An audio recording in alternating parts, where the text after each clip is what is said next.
So I hit up the label. I'm like, y'all want to do a meet and greet? There's these other kids from Dallas. They're signed to the same label as me. They're called Porte Diferente. Great kids. And I was like, have them come down. We'll do like a meet and greet together. They're like, well, we don't know if it's gonna work. It's peak COVID times. We're like, man, nobody cares about this shit in Texas, bro. Like, we do it. We have 4,000 people show up, Mm. like in a small fucking. It's a car lot, and it's like people standing in the sun for like hours. Is this your first time getting to see like, oh shit, it's Yeah, I'm real? like, fuck, this is real. Like, this isn't just in my head, bro. Like, if fucking 4,000 people showed up, I think I made like $15,000 off merch that day, Mm. and that's when I was just selling merch for like $20. Like, I wasn't really trying to like tax or anything. So after the label saw that, they're like, yo, this kid even in a fucking wheelchair still got it. So they added me to the Texas tour, like the Texas tour they did, and I'm in a fucking wheelchair. And so we did Midland. That was cool. We ended up going to Dallas, and then I remember I get to the venue, and I'm thinking they're like, yeah, it's handicap accessible, da da da. It's handicap accessible to get into the venue, not on fucking stage. And I remember I get to the stage, and there's a small staircase, like maybe like 10 steps, and I haven't stepped on my leg at all. Like it's probably been like the doctor had said it was gonna be 2 years. I'm barely on like month 5, God damn. and I'm there, and I call my mom. I'm like, hey, I'm real scared. Like I think I'm gonna just go back home. Like I don't think I'm crying, and she was like, man, mijo, she's like, um, if God didn't want you to be there, He wouldn't even let you get out the house. Mm. If He didn't feel that you needed to be there at that very moment, He would have broke the truck down. Something would have happened to stop you from getting there. He's like, but He wants you there. He's like, step with faith. I'm like, all right. So I had faith, but I was still kind of scared. So I got the biggest bodyguard they had. I was like, hey, look, bro. I'm like, stand behind me. As soon as you feel like I'm falling, you hear me scream, pick me up and put me back in my chair and roll me out. Like, I'm not about to make a fool out of myself. It's a sold out venue, bro. It's fucking. Mm. So I'm there and I'm like shaking. I'm at the stairs and I'm just like, God. I was like, man, you know what? Fuck it. And I took that first step. I didn't feel shit. Mm. I ran up them steps. I got to the top of I got to the stage before my wheelchair did. Like, they were pushing my wheelchair up somewhere, and then they started playing my music, and they're like, Texas is on Bundy, and like I heard the crowd like go crazy. I'm like, I got them. At first I was like, man, like, what if they don't fuck with me? What if they don't like me and this and that? As soon as I heard them just fucking like go at it, I'm like, I got them. Mm. There's nothing I can do here besides like cuss them out or do some weird shit. I'm like to stop them from not liking me. So I go on stage, I hit it, and then the last song comes on, which is a song I got signed for, and people fucking flashes everywhere. Like I just see like this shit like flooded, and I'm like, you know what? Fuck it, and I stand up, and I'm holding on to barf, and I'm singing and trying to like walk while I'm performing.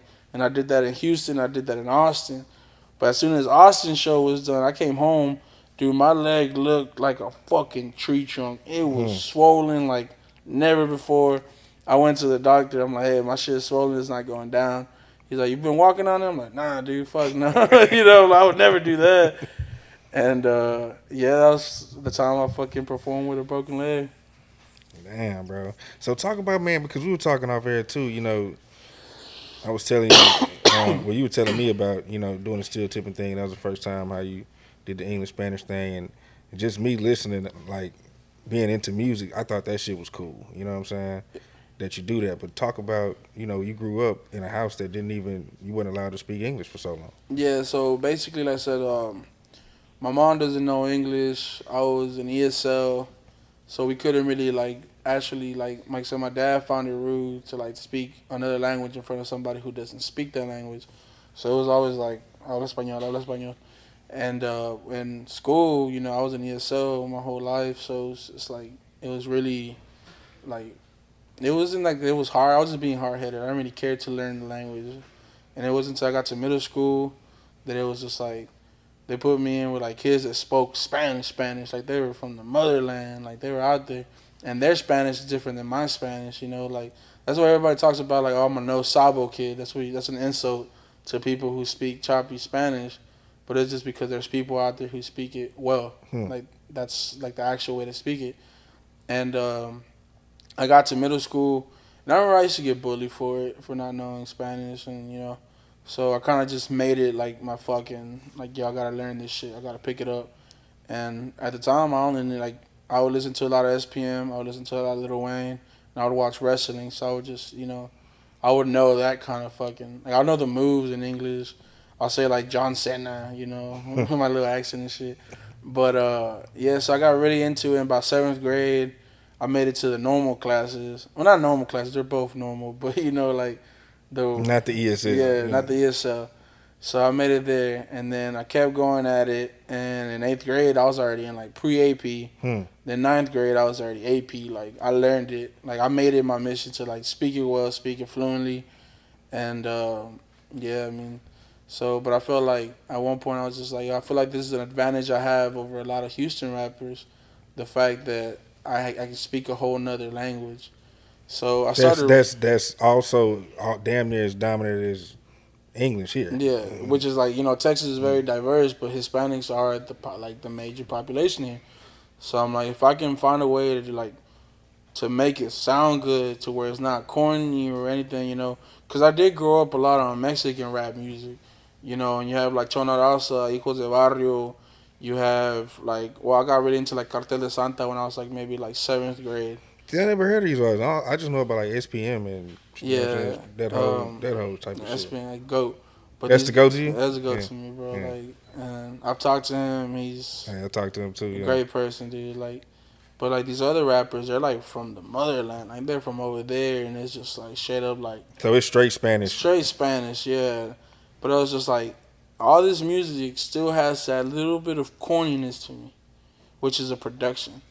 I feel like a lot of Hispanics would sound so much better if it had better production. But you work with what you have, and you work with they don't really have the not saying they don't have the resources, but it's just kind of like they have their ideal sound and they don't feel like changing it because it's worked, and shout out them.